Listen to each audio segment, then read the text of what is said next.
les tengo propuesto para hoy. Bueno, lo quise nombrar como IFEMA más allá del tratamiento, pues porque en realidad inicié la búsqueda del tema pensando en que de pronto había muchas opciones de tratamiento, porque veía que era como a veces demasiado sencillo en la práctica. Entonces yo dije, de pronto hay más opciones de tratamiento en la literatura, pero me di cuenta que no, pues que en realidad todavía los estudios no son muy concluyentes sobre qué puede servir y qué no. Está muy bien determinado qué es lo que se debería usar, pero sí me di cuenta de que el IFEMA puede tener varias complicaciones que yo desconocía y que requieren seguimiento a largo plazo. Entonces, por eso lo quise nombrar como IFEMA más allá del tratamiento. Entonces, a modo de introducción y definición, todos sabemos que el IFEMA es la colección hemática en la cámara anterior. Se va a dar por lesión de los vasos del iris periférico o del cuerpo ciliar principalmente, que ya vamos a ver qué me puede causar lesión de estos vasos. Los IFEMAs se van a clasificar en diferentes grados, pueden ser IFEMAs que podemos ver a simple vista o ser IFEMAs tan sutiles que solo los logremos ver en lámpara de hendidura, y más adelante les voy a hablar de la clasificación. El IFEMA es considerado una emergencia oftalmológica por sus complicaciones, como ya mencioné, y porque generalmente se va a dar en el contexto de trauma, donde debemos descartar otras lesiones que puedan tener más compromiso en el pronóstico visual. Y el IFEMA puede causar varias complicaciones y daño del tejido ocular, por eso es importante como no subestimar.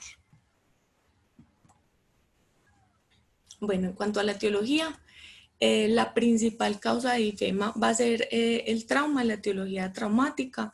Del trauma, 2/3 partes van a ser por trauma contuso y 1/3 parte se va a dar por trauma penetrante. Y tenemos otras segundas causas, que pueden ser el IFEMA espontáneo o el IFEMA postquirúrgico, que van a ser menos frecuentes. Los IFEMAs espontáneos se van a dar por fragilidad vascular de los vasos del iris o porque el paciente tenga de base patologías que puedan alterar como los procesos de coagulación. Aquí tenemos varios ejemplos, la esqueratuveitis, la rubeosis iris en pacientes que tienen antecedentes de retinopatía diabética, oclusiones venosas o desprendimientos de retina crónicos. Estos neovasos a nivel del iris pueden sangrar. La enfermedad de von Willebrand, el santogranuloma juvenil, que puede ser una causa de IFEMA espontáneo en niños, aunque la literatura dice que no es frecuente, pues hay que buscarlo, que es una histiocitosis y se caracteriza por acumulación de histocitos, principalmente en piel, pero también pueden presentar estas lesiones en el iris y estas lesiones son vascularizadas y pueden sangrar de forma espontánea. Los pacientes aún más pequeños, el retinoblastoma, las metástasis oculares, pacientes con leucemia, con hemofilia, con trombocitopenia, y no se nos puede pasar por alto en los pacientes jóvenes o en los niños el maltrato, que puede ser el IFEMA puede ser una manifestación de maltrato. Bueno, en cuanto a la epidemiología, tiene una incidencia anual de 17 por cada 100.000 habitantes. Va a ser más frecuente en hombres, hasta en un 80%, y el pico de incidencia va a ser entre los 10 y los 20 años. ¿Por qué nombre y por qué estas edades? Porque ya mencionamos que la causa más frecuente es el trauma contuso y los hombres jóvenes van a verse más expuestos a este tipo de traumas por las actividades laborales, por el ejercicio pues, que hacen, porque toman generalmente actividades de mayor riesgo.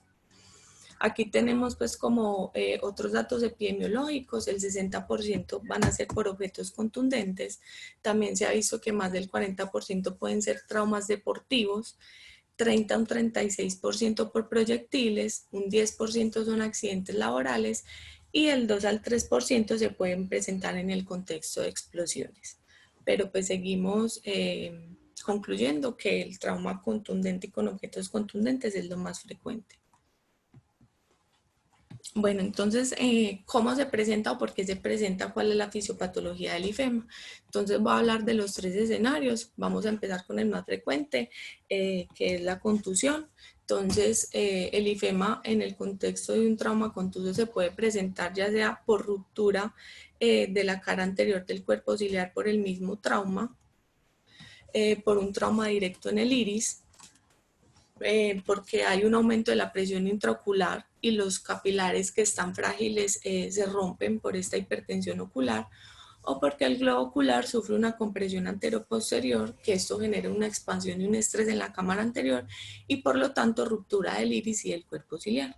Entonces todas estas cosas me pueden producir a mí el sangrado en el contexto de una contusión, y el sangrado principalmente se va a producir por el círculo arterial mayor, y en menos frecuencia por las arterias coroideas, por las venas del cuerpo ciliar o por el plexo venoso epiescleral. En cuanto al trauma penetrante, pues el sangrado se genera por lesión directa del trauma o porque el paciente puede hacer hipotonía, y la hipotonía también me puede a mí predisponer a sangrado.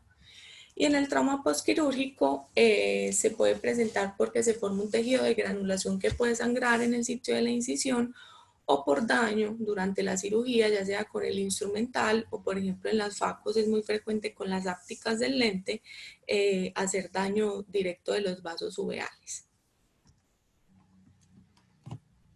Bueno, entonces así como hay una formación de un sangrado, pues vamos a ver que también hay formación de coágulo y resolución, porque en el pronóstico más adelante vamos a hablar de que la mayoría de los IFEMAs resuelven espontáneamente con un buen pronóstico.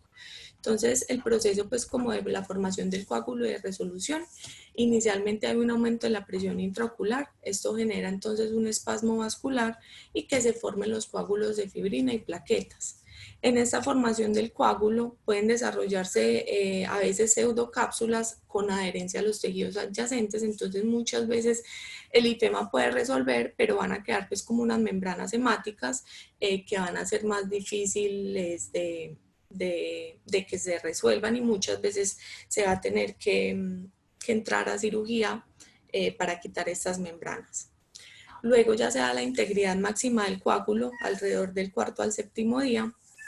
Y el tercer paso ya es la resolución, donde empiezan a jugar un papel importante el plasminógeno, la plasmina y la fibrina para hacer esa disolución del coágulo. Y en este paso es cuando podemos ver una de las complicaciones, que es tener un aumento de la presión intraocular, ya sea de forma temprana o tardía, porque esos productos de degradación se pueden quedar obstaculizando el drenaje en la malla trabecular o en los canales uveoesclerales. Bueno, en cuanto a la clínica, como ya hemos mencionado, pues generalmente vamos a tener al paciente en el contexto de trauma, entonces es enfocar el paciente no como IFEMA, sino como trauma. Entonces es importante preguntarle muy bien el mecanismo del trauma para poder determinar la gravedad, buscar otras lesiones asociadas al IFEMA y así poder determinar el pronóstico y la conducta a seguir del paciente. La literatura dice que cuando estamos ante un paciente con un IFEMA y con un trauma, generalmente se debe a un trauma importante, y entonces la importancia radica en buscar otras lesiones secundarias que me puedan a mí comprometer aún más el pronóstico visual.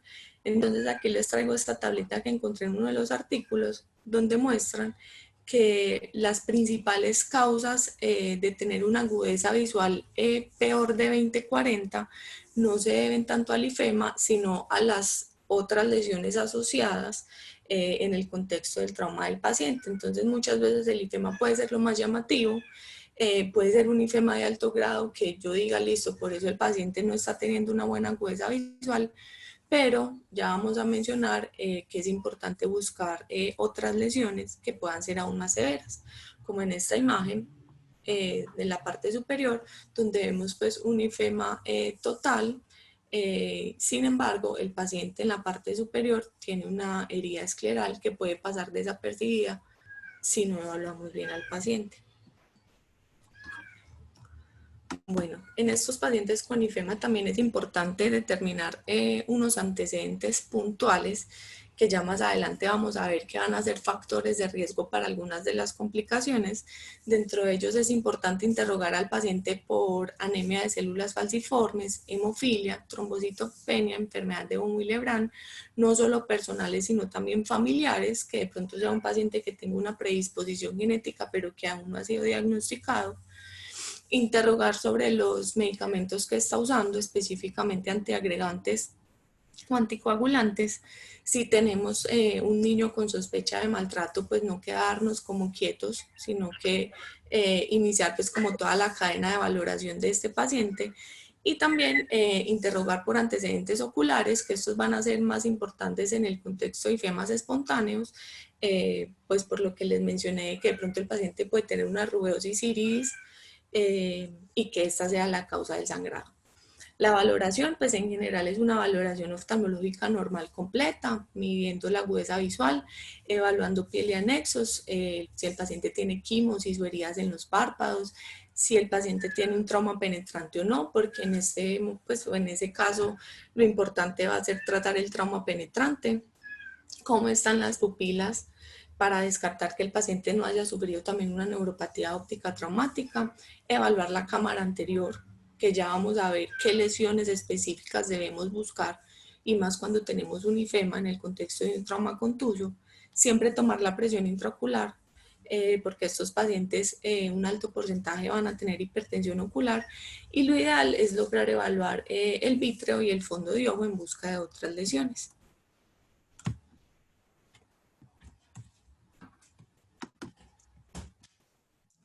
Bueno, entonces ya después de haber valorado e interrogado al paciente, entonces podemos estar en los tres contextos. En el contexto de un paciente con un trauma contuso, que ahí la conducta a seguir sería buscar lesiones asociadas al ifema.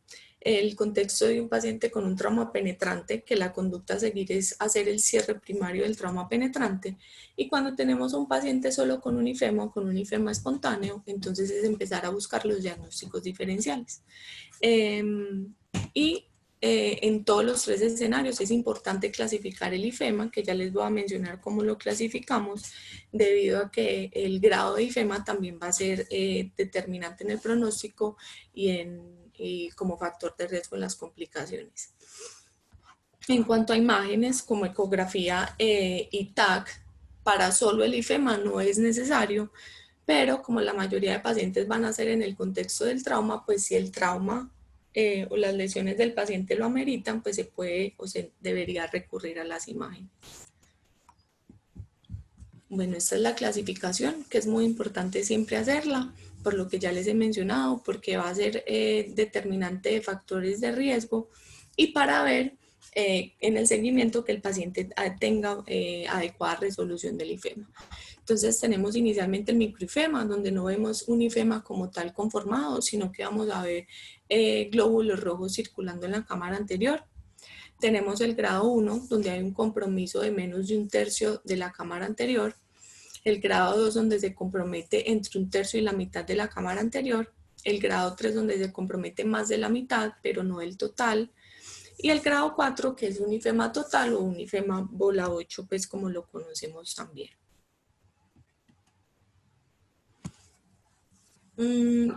Ya les he hablado mucho de que siempre debemos buscar en estos pacientes lesiones asociadas, pero estas tres van a ser las más importantes en el contexto de ifema. Puede que en la valoración inicial, por dificultad en hacer gonioscopia y en la visualización, no se puedan descartar estas lesiones, pero en el seguimiento y a medida de que el ifema vaya resolviendo, siempre se deben descartar estas tres lesiones asociadas al ifema. Entonces la primera de ellas, que corresponde a esta primera imagen, es el receso angular, que el receso angular es la separación entre las fibras longitudinales y circulares del músculo ciliar. Se va a presentar en un 85% de los pacientes con ifema, entonces es una de las más importantes. Tiene alta asociación con glaucoma, que ya vamos a mencionar más adelante que recesos angulares mayores de 180 grados van a tener mayor riesgo de glaucoma y por eso es importante diagnosticarlos y tener en cuenta que aunque tengamos ifemas pequeños, también podemos ver recesos angulares, o sea, no se asocian con la gravedad del ifema. También debemos descartar que el paciente no tenga una ciclodiálisis, que vemos en esta segunda imagen de una gonioscopía, que es un desprendimiento del cuerpo ciliar de la esclera, y esta ciclodiálisis me puede generar a mi hipotonía.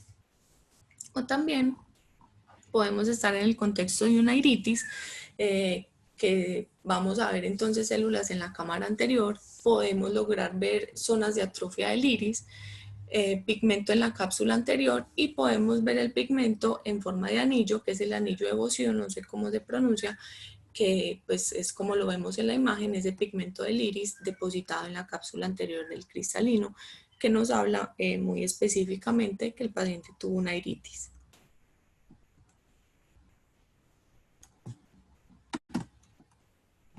Bueno, esas tres anteriores pues son indispensables en el contexto de IFEMA como tal, y en el contexto de trauma pues no se nos pueden pasar las cataratas traumáticas, hemorragias vítreas que expliquen de pronto también la agudeza visual del paciente, hemorragias de edemas o agujeros retinales, rupturas coroideas y neuropatías ópticas traumáticas. Entonces el paciente debe tener, como ya hemos mencionado, una valoración pues como integral en el contexto del trauma. Ahora vamos a dar paso entonces a las complicaciones, pues que me parece que es como el objetivo de la charla, identificarlas, saber en qué momento se pueden presentar, pues o a los cuántos días o al cuánto tiempo del desarrollo del IFEMA se pueden presentar, y por lo tanto cómo o cada cuánto debe ser el seguimiento del paciente, aunque en realidad las guías no tienen como estandarizado un protocolo del seguimiento de los pacientes, pero pues les tengo pues como varias propuestas. Entonces la complicación pues como más importante, o la que puede presentarse inclusive mucho tiempo después del IFEMA, es el aumento de la presión intraocular e inclusive ya compromiso del nervio óptico generando un glaucoma. Esta hipertensión ocular se puede presentar de forma temprana o de forma tardía. De forma temprana está presente hasta en un 30% de los pacientes con IFEMA y se va a presentar por obstrucción de la malla trabecular de los mismos eritrocitos, de la fibrina o de los desechos que ya habíamos mencionado en el proceso de resolución del coágulo. El grado de IFEMA se va a asociar a tener mayor o menor riesgo de aumento de la presión intraocular. Los IFEMAs que comprometen menos del 50%, o sea, los de bajo grado, tienen hasta un 10% de riesgo de hipertensión ocular. Los IFEMAs de más del 50% hasta un 25% de riesgo, y el IFEMA total se habla de que hasta casi el 100% de estos va a tener un aumento de la presión intraocular. Y también podemos tener en estos pacientes hipertensiones tardías. Entonces no se trata solo de controlar la presión intraocular durante el proceso de resolución del IFEMA, sino también luego de que este se haya resuelto por completo. La hipertensión tardía se puede presentar semanas a años después del IFEMA. Se ha visto con un porcentaje tan alto como en un 20% de los pacientes, y el mecanismo de esta hipertensión ya es diferente, ya se puede presentar por formación de sinequias anteriores periféricas, por fibrosis de la malla trabecular o por siderosis por la degradación pues, de la hemoglobina. Otro factor de riesgo importante y que hacen mucho énfasis en la literatura para desarrollar una hipertensión ocular o un glaucoma es cuando el paciente adicionalmente tiene un receso angular mayor de 180 grados. Entonces, por eso es importante siempre hacerle gonioscopía a los pacientes, pues en el momento en el que el IFEMA lo permita, durante la valoración, para confirmar o descartar el receso angular. La literatura habla de que entonces estos pacientes deberían ser evaluados con gonioscopía hasta por 8 años luego de la presentación del IFEMA, porque se ha visto que esta hipertensión tardía puede tener dos picos. Un pico que se presenta entre los 2 meses a 2 años después, y un pico inclusive más tardío que se puede presentar 10 a 15 años después del IFEMA. Entonces, esto es muy importante tenerlo en cuenta. El tratamiento de la hipertensión ocular pues va a depender del nivel de presión intraocular que tengamos. Tener pacientes con IFEMA y antecedente de enfermedad de células falciformes es importante porque estos pacientes van a tolerar menos los aumentos de presión intraocular y van a ser más fácil neuropatía óptica, hasta con presiones de 20 se ha visto que hacen daño del nervio óptico. Entonces en estos pacientes no podemos ser tan flexibles. La literatura habla de que el tratamiento en la hipertensión ocular asociada a IFEMA está indicado en pacientes que tengan PIOs por encima de 30 en el momento agudo o que persistan con presiones intraoculares por encima de 25 por una semana, pero pues yo creería que en general cualquier paciente que por definición tenga la presión elevada debería recibir tratamiento. ¿Cómo vamos a hacer entonces el tratamiento? Pues podemos usar casi que todos los antiglaucomatosos. Lo que sí recomiendan es evitar los análogos de prostaglandinas, porque en la mayoría de casos vamos a estar en el contexto de un paciente con un cuadro inflamatorio, entonces evitar pues el latanoprost y sus asociados. Lo ideal es empezar, por ejemplo, con el timolol, con el beta bloqueador, pero también podemos ir escalando si el paciente no mejora con dorzolamida, brinzolamida o brimonidina. Si tenemos que disminuir la presión de forma aguda, lo hacemos igual que en un glaucoma agudo con los hiperosmóticos sistémicos, tener en cuenta lo mismo el antecedente de enfermedad de células falciformes, porque ya les voy a mencionar más adelante por qué la acetazolamida y el manitol están contraindicados en estos pacientes. Y en dado caso de que el paciente no mejore con el manejo médico, pues podemos recurrir a la cirugía, que en este caso sería una trabeculectomía. Todos los pacientes entonces con IFEMA, la enseñanza pues o como la conclusión es que deben tener valoración anual con toma de presión intraocular y gonioscopía. Pues las guías no dicen por cuánto tiempo, pero ya se han mencionado picos de hipertensión ocular hasta 10 a 15 años después del IFEMA. Otra de las complicaciones que podemos tener más que todo en el momento agudo, pues o en el proceso de resolución del IFEMA es el resangrado. Se puede presentar 2 a 7 días después del IFEMA. La prevalencia del resangrado es muy variable, va desde un 0.4 hasta un 35%. El resangrado se produce porque durante el proceso de resolución hay una lisis del coágulo y de la fibrina, entonces esto hace que haya un aumento en la cantidad de sangre en la cámara anterior. Los pacientes que tienen resangrados van a tener aún mayor riesgo de glaucoma y de tinción corneal, que es otra de las complicaciones que ya les voy a mencionar. Y encontré varios factores de riesgo para que los pacientes sufran resangrado. Entonces, el paciente que tenga una agudeza visual menor de 20/200, que tenga un IFEMA que comprometa más de un tercio de la cámara anterior, el paciente que esté con hipertensión ocular, el paciente de raza negra, se cree que porque van a ser más predispuestos a tener enfermedad de células falciformes y por eso pueden resangrar más. Sin embargo, pues la hipótesis que más se tiene para que los pacientes de raza negra hagan más frecuentemente resangrados es que la melanina va a interferir como con el lavado de los eritrocitos en la cámara anterior. Entonces, como ellos van a tener mayor melanina, se va a prolongar el tiempo de reabsorción del IFEMA y por eso son más predisponentes a resangrado. Y todos los pacientes que tengan enfermedades hematológicas que me puedan a mí comprometer la vía de la coagulación. Aquí tenemos otra tablita pues con otros factores de riesgo que van a ser muy similares: pacientes con anemias de células falciformes, pacientes con hemorragias secundarias, los traumas penetrantes también tienden a resangrar más, la sospecha de abuso, pues porque si el abuso no se controla, pues el niño lo van a seguir abusando, va a seguir resangrando, los IFEMAs de alto grado, grado 3 y grado 4, y el glaucoma que sea intratable va a tener también mayor riesgo de resangrado. ¿Cómo nos vamos entonces a dar cuenta que el paciente tuvo un resangrado?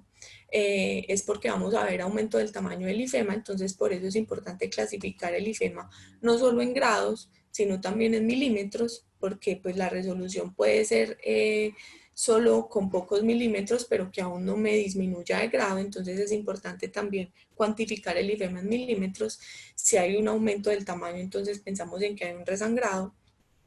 También lo podemos diferenciar por ver una capa fresca o una capa que es más rojiza sobre la capa de sangrado antigua que va a ser mucho más oscuras, o porque vemos que ya había un IFEMA con un coágulo que se había acentuado y de un momento a otro empezamos a ver eritrocitos dispersos alrededor de ese coágulo que antes no estaban. Esto también es un signo de resangrado. La tercera complicación va a ser la tinción corneal. Se presenta hasta en un 2 a un 11% de los pacientes con IFEMAS. Los pacientes que van a tener mayor riesgo de hacer tinción corneal van a ser los IFEMAS de alto grado, los pacientes que resangran, los pacientes que tienen hipertensión ocular sostenida y los pacientes que ya tienen como antecedente alguna disfunción endotelial. Entonces es importante identificarlos, hacerles un seguimiento más estrecho y promover más que se haga de forma más rápida la resolución del IFEMA para evitar la tinción corneal. La tinción generalmente inicia de forma central en el IFEMA de color amarillento y luego empieza a comprometer la periferia. Tener tinción corneal puede generar un riesgo de disfunción endotelial, no solo pues por la disrupción del mismo endotelio por el IFEMA, sino también por fotosensibilidad. O sea, se cree que puede haber una disfunción endotelial por fotosensibilidad, que esa fotosensibilidad es producida por las porfirinas que se derivan de la hemoglobina en la presencia de la luz. Entonces también la tinción corneal nos puede generar un riesgo de disfunción endotelial. Generalmente resuelve, la tinción corneal puede resolver en meses, inclusive hasta 2 años después. Sin embargo, pues la idea es que aunque resuelva el paciente, no la presente por los riesgos que ya hemos mencionado y porque pues puede tomar mucho tiempo en resolverse y en que el paciente tenga una inadecuada agudeza visual si compromete el eje visual. Y en los niños más que todo por la ambliopía, entonces idealmente en los niños prevenir los factores de riesgo que nos puedan llevar a esta tinción.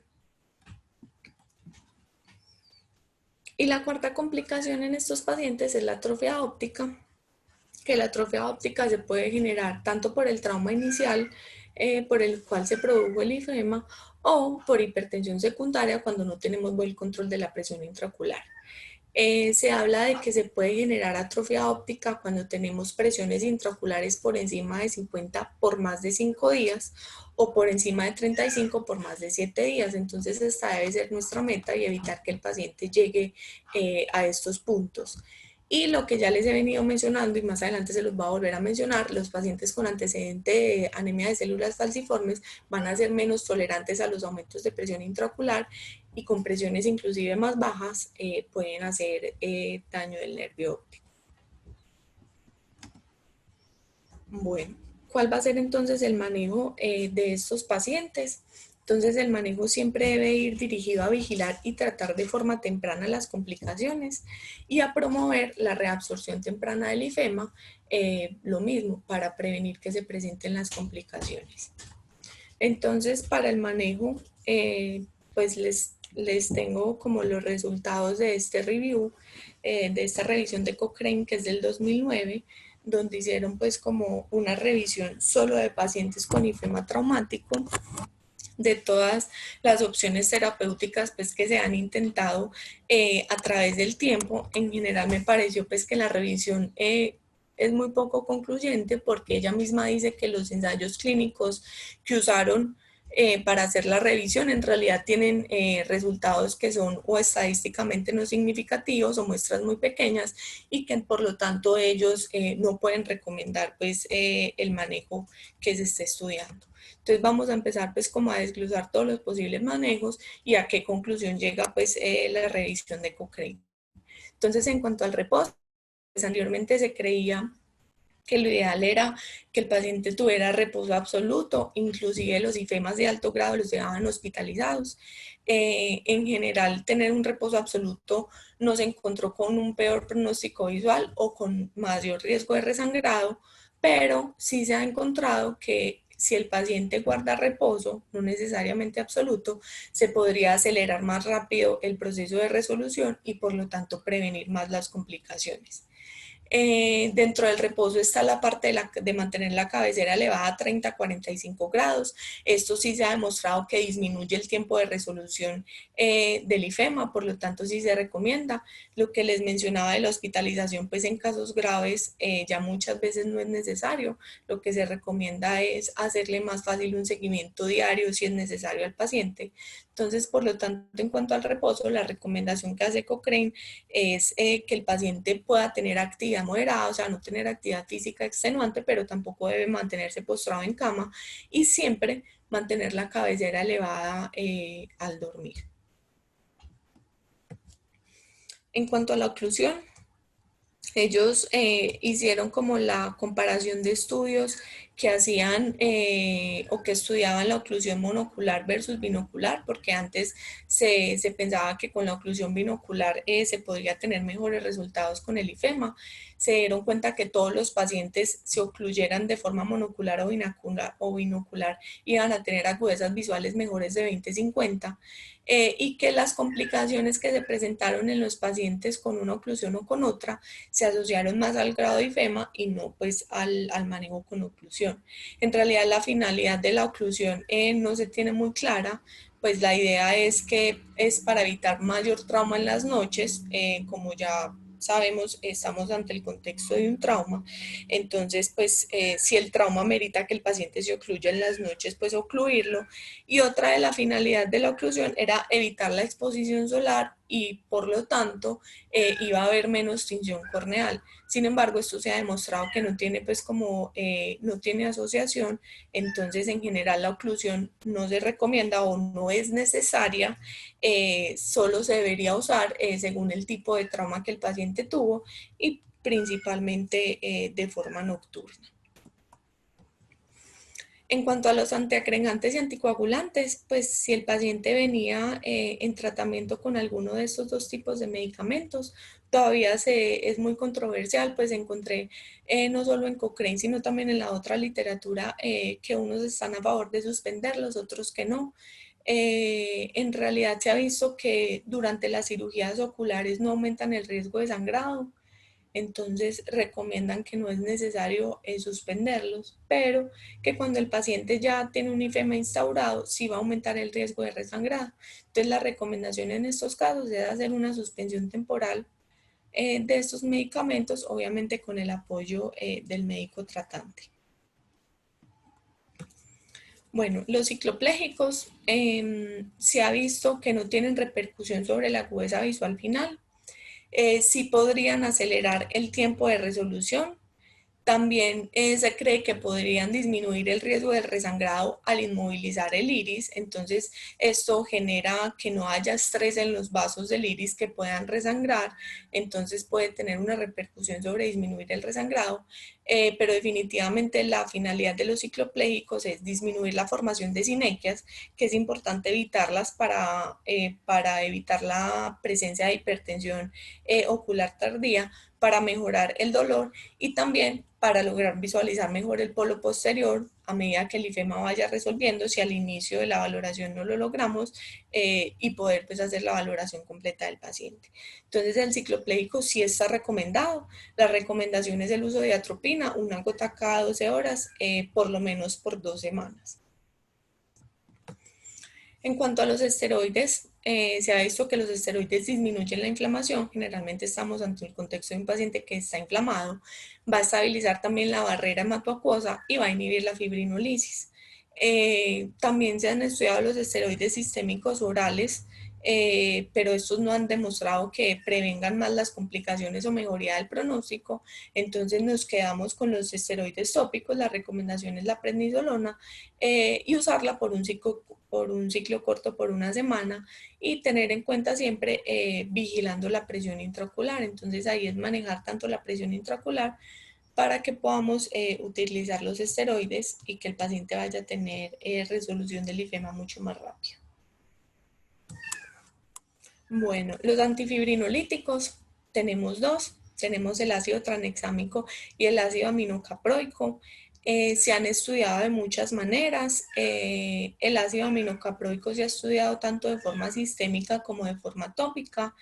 Sí se ha visto que ellos van a disminuir la recurrencia de resangrado, pero se han asociado muchos efectos adversos, principalmente gastrointestinales y más que todo con el ácido aminocaproico.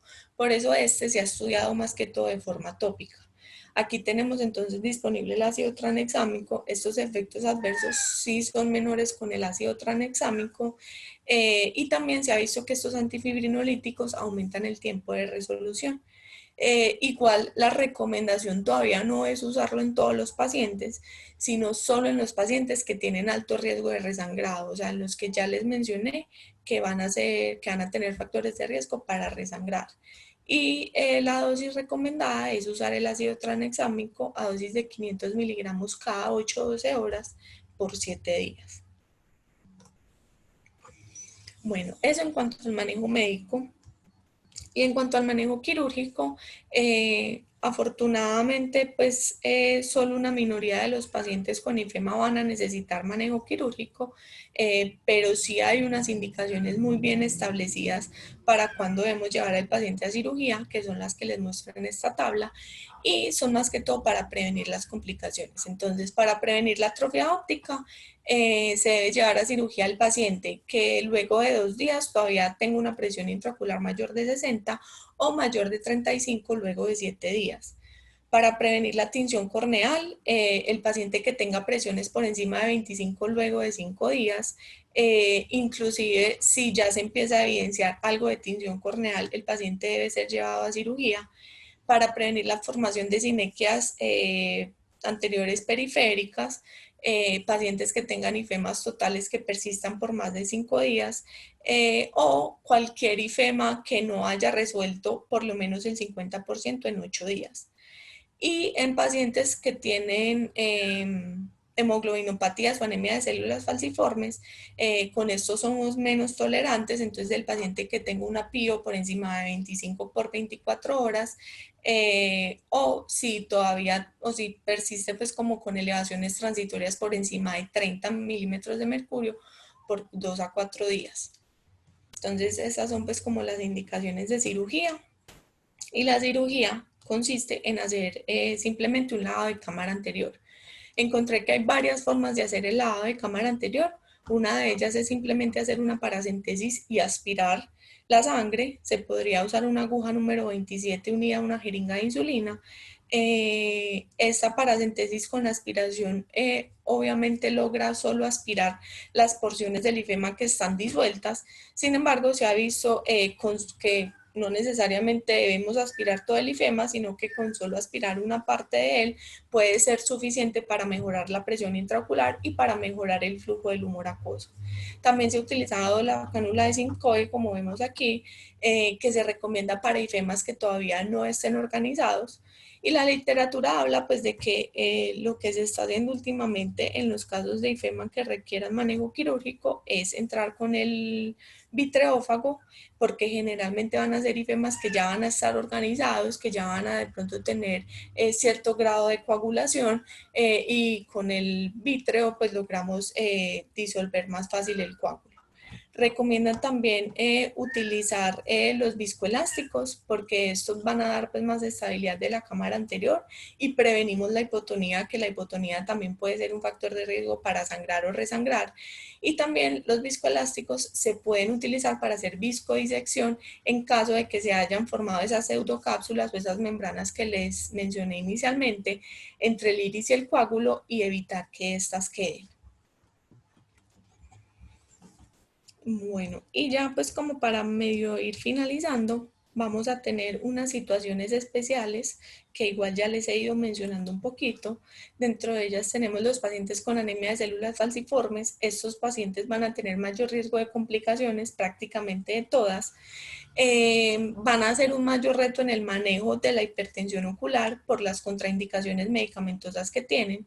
Ellos tienen contraindicados los inhibidores de anhidrasa carbónica y del manitol, porque lo que hacen es aumentar la viscosidad en la sangre y generar más complicaciones en ellos. Entonces, la elección en estos pacientes es utilizar timololobrimonidina.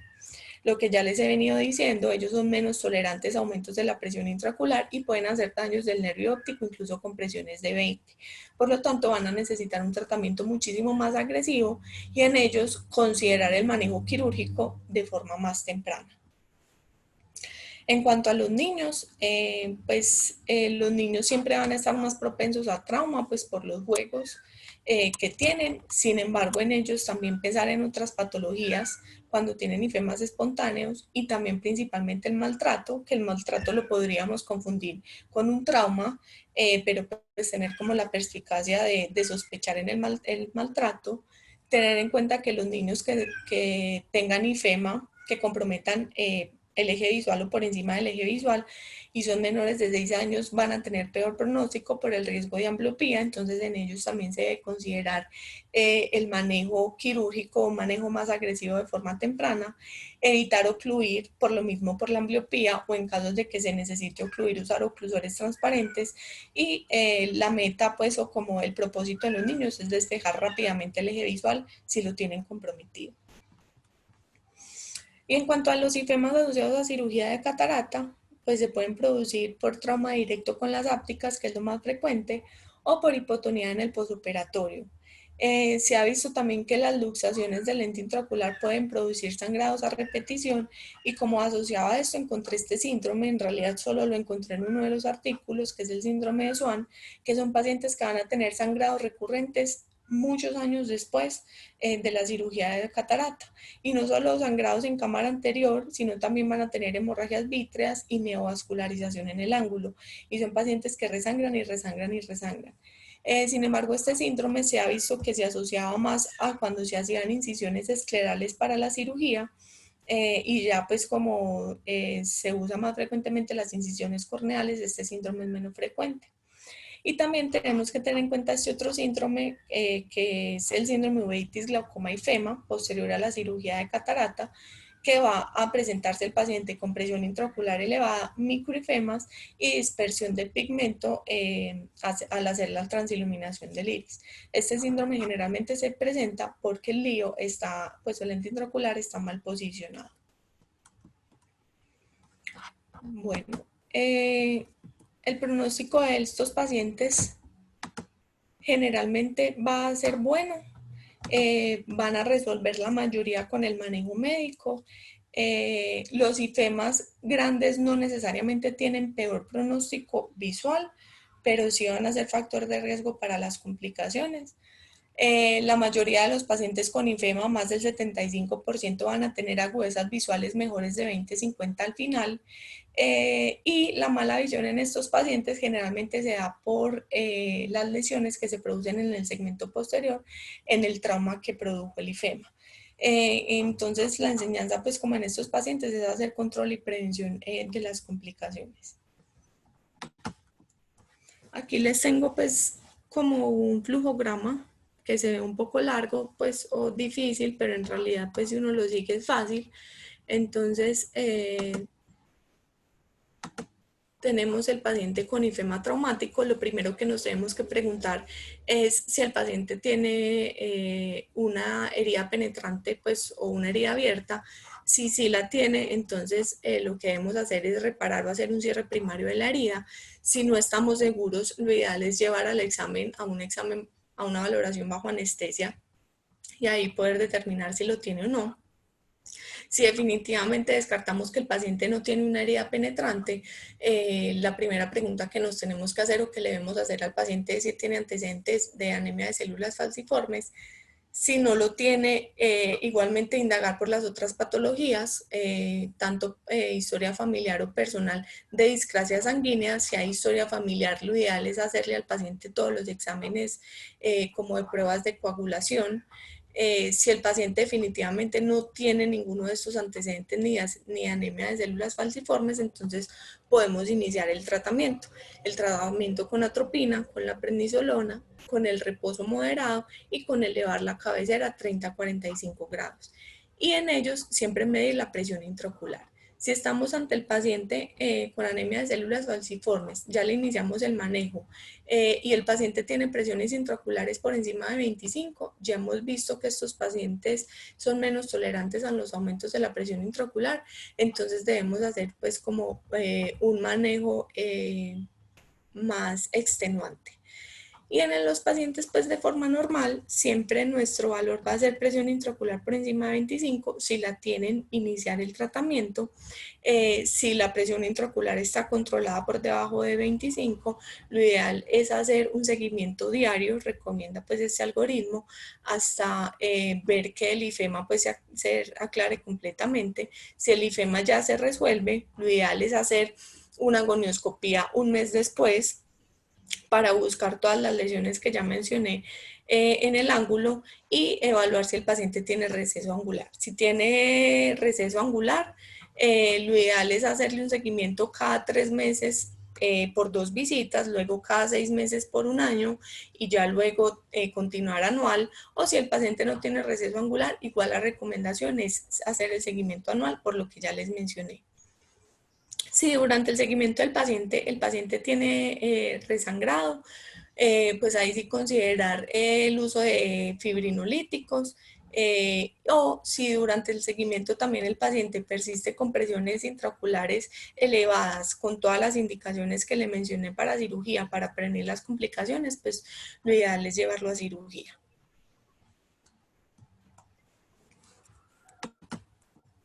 Y ya para finalizar, como otras perlitas en el manejo del ifema, entonces todos los pacientes con ifema deben ser evaluados en detalle para evitar pues otras lesiones sistémicas o pues, lesiones intraoculares o cuerpos extraños intraoculares. El reposo absoluto y la hospitalización no es mandatoria en estos pacientes. El uso de esteroides y cicloplégicos pues son como el manejo inicial para controlar la inflamación y el resangrado. Aquí hablan de los betabloqueadores y los análogos de prostaglandinas para control de la presión intraocular. Ya mencionamos que los análogos de prostaglandinas, si el paciente está inflamado, están contraindicados. Evitar los inhibidores de anhidrasa carbónica y los hiperosmóticos en los pacientes con anemia de células falciformes. Ser más agresivos en estos pacientes para prevenir el daño del nervio óptico. Recordar que las hemorragias pueden recurrir luego de 2 a 7 días del trauma y recordar que los pacientes con recesos angulares por encima de 180 grados van a requerir de un seguimiento de forma más frecuente. Entonces, a modo de conclusiones, el manejo indiscutible en estos pacientes son los esteroides, los cicloplégicos y la cabecera elevada. Siempre es importante identificar los factores de riesgo de resangrado y a estos pacientes manejarlos con ácido tranexámico, identificar todas las situaciones especiales, no olvidar la ambliopía en los niños. Y el mensaje pues como que les quiero dejar es que no olvidemos estos pacientes ya cuando el ifema se resuelva, sino que la idea es hacerles control anual por varios años con toma de presión intraocular y con gonioscopía. Muchas gracias. Ahora, excelente revisión. Muchas gracias por compartirla con nosotros. Creo que es una patología muy frecuente y que obviamente hay que manejarla de manera oportuna y diste como las claves de esto. En cirugía quería como resaltar que es importante siempre que se haga, cuando se retira el ifema hay que dejar alguna forma de tamponar, digamos, el ojo para que no sangre, porque es que es frecuente que se haga el lavado y si no deja el viscoelástico o aire, va a volver a sangrar. El ojo vuelve y se llena de sangre. Entonces es bueno recordar que siempre es importante dejar algo que no, alguna sustancia o aire que nos mantenga, digamos, la cámara anterior libre del sangrado. Con los niños es un caso difícil y Mónica, en estos días tuvimos uno en el hospital que fue de complejo manejo, incluso se tiñe más tempranamente la córnea, el endotelio se sufre un poco más en los niños, hay que tener como más celeridad en ellos. Y lo difícil de evaluar un niño con relación a tomarle presión, por ejemplo, hace que uno termine a veces siendo un poquito más agresivo. No sé, Mónica, que estuviste como también cerquita de ese caso, ¿qué piensas? Sí, varias cosas con los niños. Entonces, lo primero, los niños hay que hospitalizarlos, porque es muy difícil mantener un niño en reposo y el reposo realmente sí sirve. Entonces, pues no lo vamos a tener en reposo total porque es imposible, pero en el hospital uno logra tenerlo un poco más controlado. Lo segundo es el maltrato infantil. Entonces, por eso Ujú. también es bueno hospitalizarlo. Pues lo que dice Laura, que los niños son más propensos a tener trauma, pues no, en realidad no, los niños no son más propensos a tener trauma. Es muy raro que los niños tengan trauma, increíblemente, porque ellos no trabajan ni martillan, ni hacen pues trabajos extremos. y los golpes cuando los reciben en realidad tampoco sean tan fuertes, entonces no es tan común el trauma como tal y hay que descartar mucho el maltrato infantil, entonces es bueno que sea revisado por pediatría, revisarlo y todo su cuerpito para lesiones antiguas de trauma. Entonces hospitalización para reposo, para trauma, la atropina, la dosis en los niños es mucho menor, entonces eso hay unas tablitas, lo hacemos, pero menores de 1 año no pueden tener atropina del 1%. Y en mayores de 1 año uno la pone, pero solamente en la noche, al 1%, solamente en la noche. Y por último, contarles, pues la gonioscopia la hacemos más o menos, Carlos, si me corriges, más o menos 8 días después de haber aparecido. Entonces a los niños igual hay que dormirlos con anestesia general, hacerles un buen examen, tomarles la presión, mirar la gonioscopia. Bueno, eso era como lo que les tenía para contar. Esta paciente que tuvimos en el hospital tristemente llegó muy tarde, ya llevaba más de 5 días o 7 días con el ifema, tuvo una tinción muy grande de la córnea. Yo la he seguido viendo y pues la tinción no ha mejorado para nada. Tratamos de lavarla incluso porque seguimos las indicaciones como debe ser, pues que hay que, ella tenía indicación de cirugía, pero ya era tanta la tinción que fue muy difícil. Y estamos esperando que la remitan a córnea por lo de la EPS. No sé si alguien tenga alguna duda o quiera preguntar algo más. Moni, con relación a la gonioscopia en adultos, lo ideal sí es esperar un mes, pero obviamente hay casos especiales y sobre todo con el tipo de gonioscopio que se utiliza para no generar tanto trauma también con esto, pero usualmente sí es a mes y lo que dices es cierto, hay que, sobre todo en los niños, sí hay que estar como más atentos a intervenir médica o quirúrgicamente. Una cosa que decías de reposo, que es importante a veces, mejor dicho, los pacientes, se nos olvida informarle al paciente y a la familia sobre todo, el reposo es físico, pero no visual, porque es que si un niño que es bien activo, uno no le deja siquiera el televisor para que se quede quieto mirando a un solo punto, se va a mover, el niño se va a mover, es que eso a los niños y a todos, pues no estar 2 o 3 días sentado o acostado sin hacer nada es complicado. Entonces el reposo visual no tiene problema, inclusive hay varios estudios con relación a eso, que mientras que sea mirando una pantalla al frente ayuda bastante a lo del ifema. Digamos, de otros manejos con el ácido tranexámico, sí lo hemos utilizado, pero tuvimos una experiencia un poquito maluca con esto hace unos años y creo que hace parte del por qué no lo hemos vuelto a emplear, pero la mayoría de pacientes con los manejos clásicos salen adelante. Sí, recordarle lo de dejar algún tipo de sustancia tamponadora en estos pacientes que nos ayuda bastante. Y para manejar el pico hipertensivo, yo sí prefiero la brimonidina porque tiene un efecto vascular también. Entonces nos ayuda bastante para que en el 5.º día, cuando se hace la retracción del coágulo, se mantenga el tono vascular y no sangre de nuevo, porque es después de entre el 5.º y 7.º que vuelven a empezar a molestarse estos pacientes. Aquí he visto en el chat muchos agradecimientos a Laura, ha sido muy buena presentación. No sé si hay alguna otra duda o pasamos a la presentación de un caso interesante que Diana nos quiere compartir. ¿Quién va a presentar el caso? ¿Lo vas a presentar tú, Diana, o alguno de los residentes? Sí, señor. Yo, buenos días, ¿cómo Sí. está? ¿Quieres compartir pantalla, Diana, para que veamos las imágenes? Porque creo que todos recibimos la historia que es muy clara. Claudia me va a ayudar con eso porque estoy Listo. aquí en el hospital, entonces... No, tranquila. Aquí tenemos a Claudia, que es la encargada de todo. Hola, buenos Juegos y días. espectáculos. ¿Sí se ve ahí la presentación? Se ve. Sí, ¿Sí se ve, sí. Ah, bueno, listo. La voy a ampliar un poquito.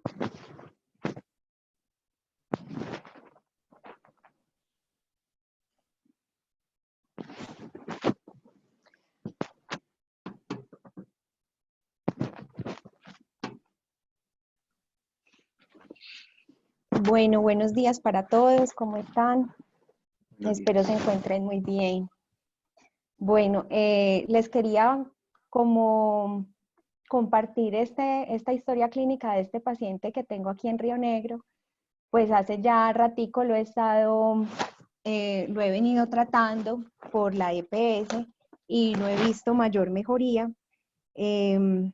Así que quiero contarles la historia clínica para ver si ustedes pueden entonces ayudarme con él. Ya he recibido algunas impresiones diagnósticas de algunos profes que se comunicaron conmigo pues vía WhatsApp.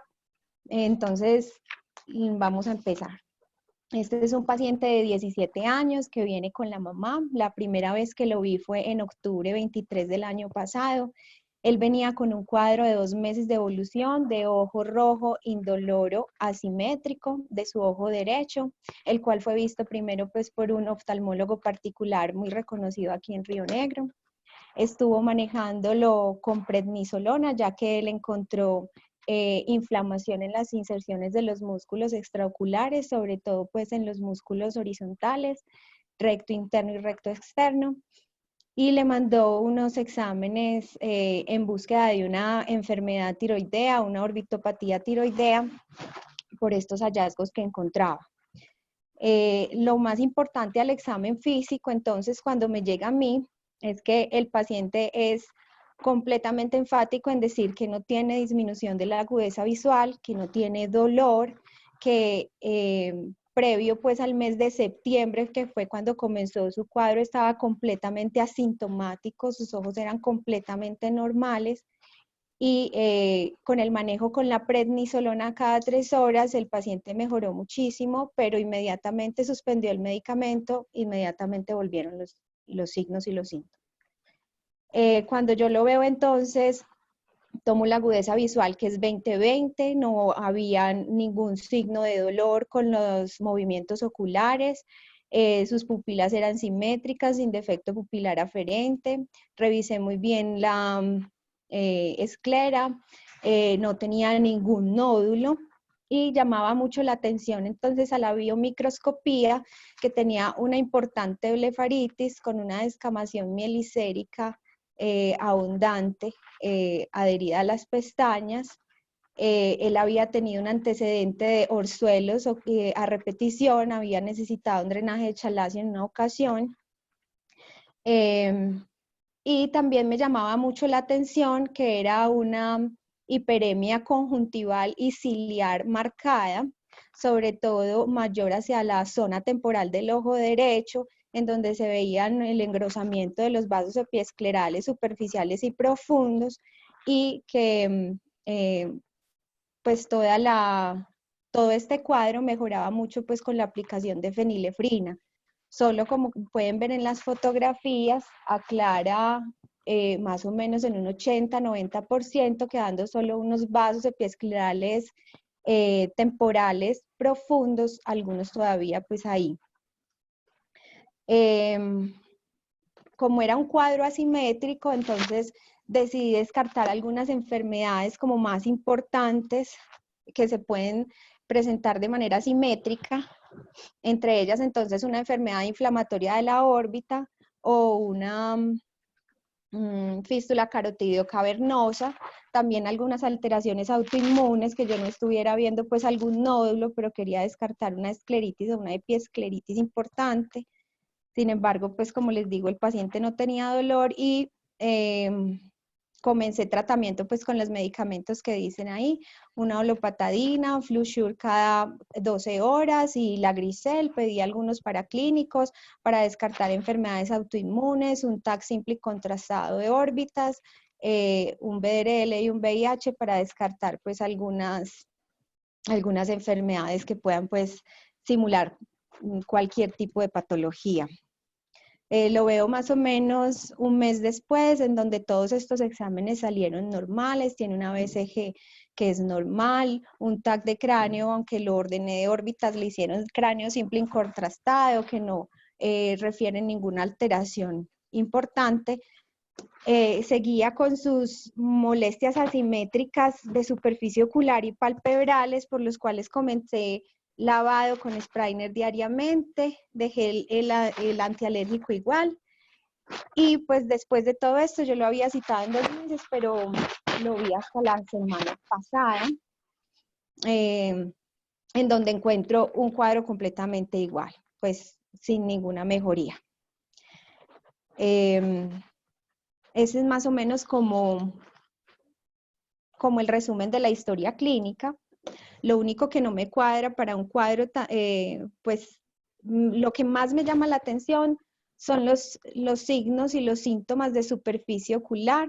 que me hacen pensar que esa puede ser la causa. Sin embargo, el compromiso unilateral o asimétrico pues me deja como muy, como, como que de pronto no se me pueda pasar algo importante en este caso.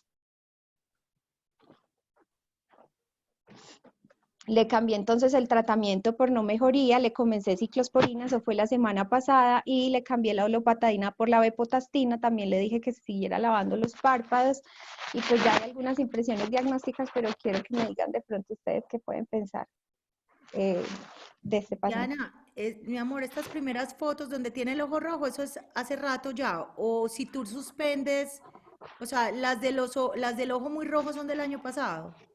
No, Doc, todas fueron ahorita el 18 que lo vi, Y las antes y que están después de la abajo, que están más fenilefrina. tranquilo, que Ese son... es después de aplicarle fenilefrina, profe, Ah, ok. inmediatamente en la misma consulta. Ah, yo no había podido entender. Todas esas Responde muy bien. fotografías las tomé ahorita el 18 de junio. Perfecto. Pues ya hay un fenómeno vascular que es muy unilateral, que responde, pues, si la fenilefrina es claro en mostrar la respuesta, que tiene de base, pues, local, tiene una blefaritis. Una preguntita que de pronto me perdí, no tiene lesiones corneales, ¿cierto? No hay queratitis ni nada. No, la primera vez que lo vi, él tenía un nódulo más o menos a las 9 del reloj, donde terminaba como ese vaso grande que tiene temporal que no mejora con la fenilefrina. Tenía un nódulo que captaba la fluoresceína, pero Ok. ya desapareció. Sí, Diana, ay, Mauro, qué pena. Johnny, dale. No, que era como una opción que se me ocurrió con el cuadro que antecedente que acabas de nombrar, pues como que ese nódulo que tuvo ahí a las 10 horarias, pensar en la posibilidad de un plictenular que puede presentarse asociada a los pacientes que tienen pues como esta blefaritis normalmente relacionadas a coco, podría ser una posibilidad. Entonces como agregar un antibiótico podría ser una opción. Yo pienso como Johnny que esa blefaritis puede ser un facilitador del problema y que hay que manejarla de manera, digamos que agresiva. A ver cómo cambia todo esto. Mira que hay respuesta al antiinflamatorio que inició Oliverio, que responde bien al componente, pues, a la fenilefrina, pues, este componente vascular, responde fácilmente. Tiene una zona de vasodilatación que puede ser algo también crónico. Es que este niño debe llevar un rato con este fenómeno y todas las citoquinas que se disparan con la blefaritis lo facilita. Lo que a mí no me cuadra mucho es que sea tan unilateral, pero yo haría lo que sugiere Johnny, manejo de blefaritis, digamos que una medicación que puedes utilizar, aunque ya, bueno, ya en 17 años se puede, son los alfa-2. Acordate que en dermatología se utiliza mucho la brimonidina para fenómenos de flash, de rash pues, cutáneo. Esa es una opción que se puede tener por un par de días, porque es que los esteroides y sobre todo los vasoconstrictores, el fenómeno rebote también puede ser importante. Y de los que se utilizan, de pronto la oximetazolina sería el mejor. Sistémicamente él no tiene ningún fenómeno alérgico también. No. Lo de la TSH, o sea, buscar el fenómeno tiroideo, muy importante, y yo que se descartó esa parte. El frío, ¿qué tal? ¿Cómo responde al frío? Si le haces compresa fría, esa vasodilatación mejora. No, no lo he hecho. Ok. Que es algo que también les ayuda porque esa parte estética en un niño es muy aburridor también y hay que entenderlo. Otra causa muy común de conjuntivitis unilateral en los niños sí es el lesiones de molusco contagioso que a veces son tan transparentes y son unos ombliguitos como buscar en ese borde de ese párpado bien maliciosa, lesiones pequeñitas en el borde que de pronto se le pasan a uno porque como son transparenticas de un molusco que también es una conjuntivitis así crónica unilateral. Eso lo escribió La Lili blefaritis también, muy para mí buena sigue siendo, recomendación. la blefaritis sigue siendo la causa de esto. La blefaritis es la principal causa de conjuntivitis unilateral en niños. No sé si alguien me corrige ahí, pero es muy No sé si la común. primera, pero sí es muy frecuente. Lo que pasa es que sí es muy, muy unilateral. Mira que el otro ojo en esa imagen se ve muy distinto. Pero yo arrancaría como subiría Johnny, manejando esa blefaritis y dándole agresivamente, y no solamente tópica, sino sistémicamente tratamiento. Y Estos es un spas paciente que bueno, es hay, un buen paciente. él Es Sí, tiene juicioso. muchas glándulas Qué bueno. tapadas, estos spas que hay de párpado que tienen sí, sí. en las clínicas para No, y hacer. Tenemos a Edwin hacerle la prueba precisamente. de Demodex. Perdón, buenos días. Buenos Buenos Buenos días, días. días. Marta. Que hacerle una prueba de Demodex, que también es muy importante para ver si hay que darle tratamiento para Demodex. Ok. Yo se lo daría inclusive, pero es más, yo lo mandaría donde Edwin para que hicieran todo como conjunto. Se le hace lo del spa, la prueba de Demodex, y nos ayuda bastante para mejorar a este paciente, que deben estar desesperados. Ya Y lleva otra mucho cosa, tiempo él con nunca ha hecho fiebre. quemosis. No, señora, nunca ha hecho quemosis. Ah, bueno, porque la fístula carotidocavernosa de bajo flujo, que es muy rara, puede dar lo mismo, inclusive se cierra con la fenilefrina, puede ser algunos vasitos, pero eso es muy raro, pero es una cosa que si después de hacerle de todo no se encuentra, se tiene que buscar, y ahí veo que le hicieron fue TAC de cráneo y no de órbita. Sí, sí, lo Mm, hicieron. Entonces, lo que hay que hacer, si uno llegara a pensar en eso, posibilidad sería una resonancia cerebral y de órbita, siempre con contraste, y decirle al radiólogo que buscar signos de fístula carotidocavernosa, de bajo flujo en este caso, porque no tendría pues signos de alto flujo, porque no es postraumática ni nada. Pero eso es una cosa muy rara. Primero hay que hacer el tratamiento de lo que pensamos, y si no se encuentra, se solicita la resonancia. Ok, Es que, sí, es que llama Buen la día, Marta. atención que cuando le pones la fluoresceína sigue habiendo una lesión ahí que yo en un principio pensé que era un nevus. Un nevus conjuntival en los niños es muy común sin melanina. Y que tuviera ese vaso ahí nutricio, lo que pasa es que no soy capaz, como con la foto, sí, sí, y señor. eso. Realmente no, yo no le vi como lesiones como parecidas a Neus. Lo que me llama mucho la atención es que la conjuntiva vulvar y tarsal está toda empedrada, como si tuviera una reacción alérgica severa. Diana, Señor, ¿cómo estás? viene usted. Bien. ¿Esa reacción conjuntival de conjuntiva tarsal es bilateral o es unilateral? Solo unilateral, profe. Muy probablemente es una reacción folicular y no papilar. Y apoyo lo que dice Johnny. Eso es muy probablemente una flicténula por una enfermedad crónica de la superficie ocular asociada a una blefaritis. Debes darle antibiótico y esteroide y lubricarlo y darle incluso doxiciclina por unos 2 meses y un esteroide de baja intermedia potencia también por un tiempo más o menos prolongado, por unos 2 meses, siguiendo muy estrechamente su presión intraocular. No importa que sea unilateral, posiblemente el otro ojo también lo tiene, pero es muy asimétrico. Eso es lo que yo pienso. Todo apunta más hacia ese diagnóstico. Están muy claros los diagnósticos diferenciales y también estoy de acuerdo, pero no me cuadran, por ejemplo, para una distiroidea, no me cuadra que no tenga retracción palpebral, que en el TAC no se vea un engrosamiento muscular y no es la presentación pues más usual empezar por la superficie ocular. La carotida cavernosa, pues sin un antecedente de trauma y que tenga una carotida cavernosa espontánea es rara y tampoco es como la presentación más usual, pero es un diagnóstico diferencial a tener en cuenta.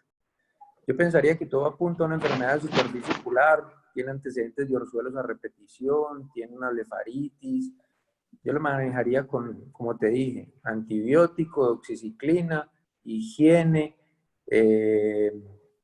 compresión, presión del borde palpebral, medios físicos, y creo que la clínica prima por encima del laboratorio que tenemos disponible para el estudio de pacientes con ojo seco. Y creo que la clínica aquí es muy diciente. Ahora igual yo haría lo del Demodex, eso no sobra. Inclusive yo le haría el tratamiento, porque es que pues, o sea, en nuestro medio es tan frecuente eso, y es un Sí, factor de coayuda que es barato de manejar. Así no se haga la prueba, hacerle el tratamiento nos facilita mucho este caso, porque es que yo creo que están desesperados. Eso en un pelado de esa edad es muy aburrido. sí, claro. hay que fijarse bien, uno si aprende incluso el Demodex, hasta lo puede ver en la misma lámpara de hendidura y visualizarlo me parece que también es bastante importante. Si tiene costras en anillo, son muy de Demodex y el tratamiento, como dice Carlos, es muy fácil de hacer.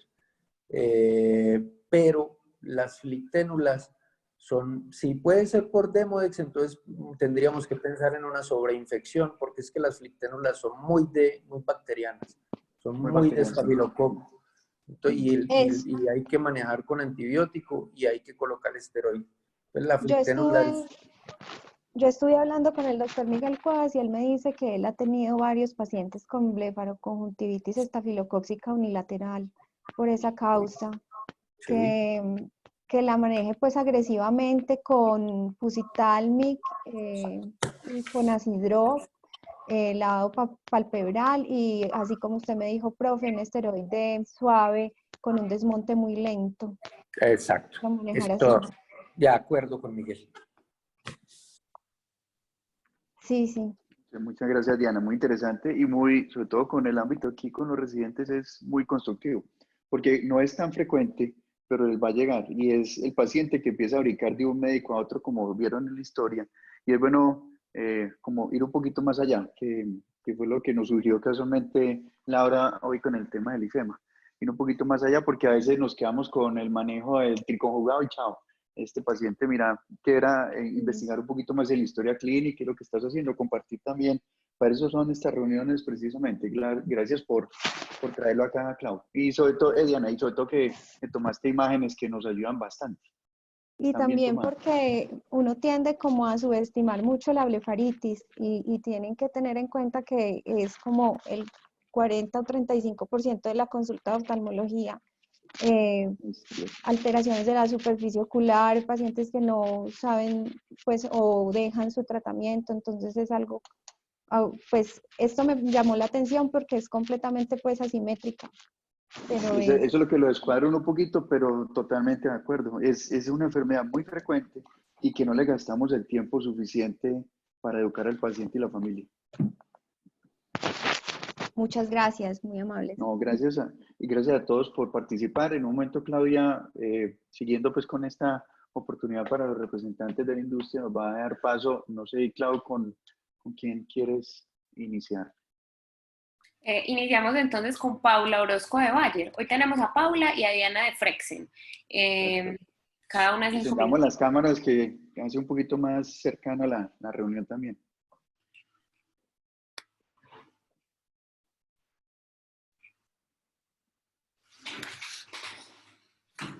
Doctora Clara, buenos días. El micrófono está apagado, doctora. Sí, ahora sí lo escucho. Estoy feliz de estar en estas reuniones virtuales porque físicamente no lo podía hacer. He aprendido mucho. Felicito a todos los expertos. Me encantan, de verdad. Mil gracias. Clarita, qué rico tenerte.